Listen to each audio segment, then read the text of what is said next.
of an exhibition hall in central Tokyo that was set up to promote Japan's claims to Korea's easternmost islets of Dokdo. The ministry issued the protest on Thursday, once again reminding Japan that Dokdo is Korean territory and that the exhibition hall must immediately be closed. Our government strongly protests the Japanese government's opening of the Territorial Sovereignty Exhibit Hall in Tokyo to make unjustifiable claims to Dokdo, which is Korea's inherent territory. We demand it be closed immediately.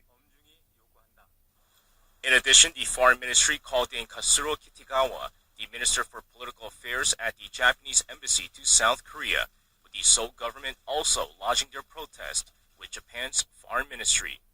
Earlier this week, Japan's Foreign Minister Taro Kono stated in a parliamentary speech that Dokdo is part of Japan's territory and that he will continue to make efforts to strengthen the case for Japanese ownership in the future.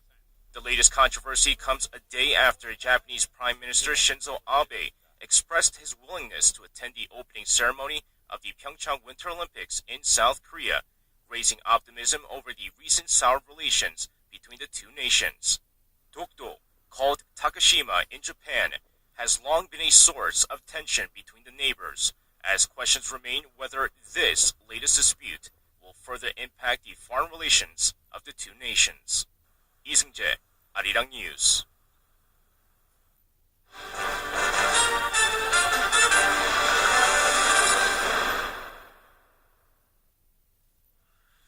Korea's Trade Ministry has responded to President Trump's recent imposition of protective trade measures against Korean washing machines and solar panels, saying the measures violate international trade regulations. This comes as the Korean government notified the World Trade Organization of a request for consultations with the US over the safeguard measures. Kim Ji-yeon with the details. Korea's Ministry of Trade, Industry and Energy expressed regret over the U.S. decision to implement safeguard measures on imported washing machines and solar panels slated for execution on February 7th. The ministry called the measures excessive and a clear violation of World Trade Organization regulations. At a meeting held Friday, the ministry said it cannot accept U.S. President Donald Trump's decision to go against the U.S. International Trade Commission's findings that imports of Korean washing machines are not a substantial cause of serious injury to domestic manufacturers.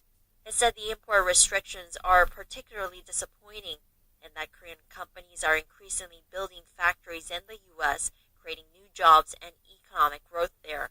The ministry said it plans to come up with countermeasures with the cooperation of Korean washing machine and solar panel manufacturers, which are expected to be greatly undermined by the high tariff rates imposed on their products following the U.S. safeguard measures.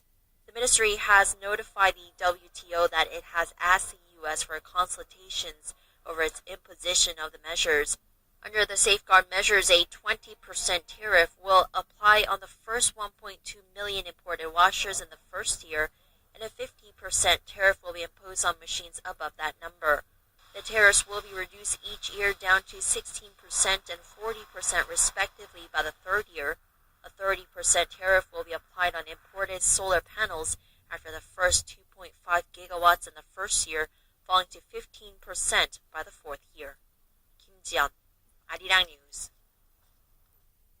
South Korea and the United States will hold a second round of talks next week to revise their free trade agreement.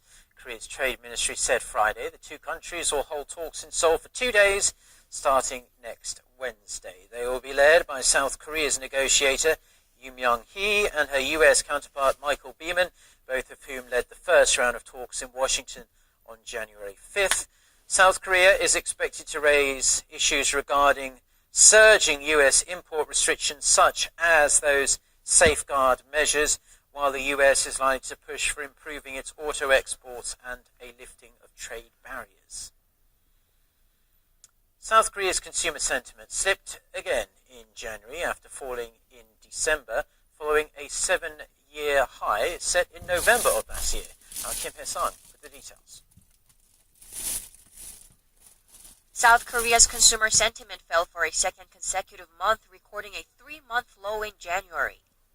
The Bank of Korea says the composite consumer sentiment index dropped to 109.9 in January, down 0.7 from the previous month.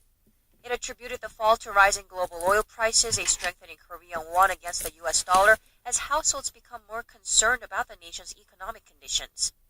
Expectation for income outlook hit a record high thanks to sharp minimum wage hike that went into effect this January. But expectation on job outlook fell to a low not seen since the Moon administration took office last May. The index continued to go up for 6 straight months between February and July, fell in the summer due to North Korea tensions, then bounced back in October and November. The index marked a turn, falling in December. However, January's reading is still above 100, meaning more consumers are more optimistic than pessimistic about how the economy will fare in the coming months. Expectation for the inflation rate over the next 12 months edged up 0.1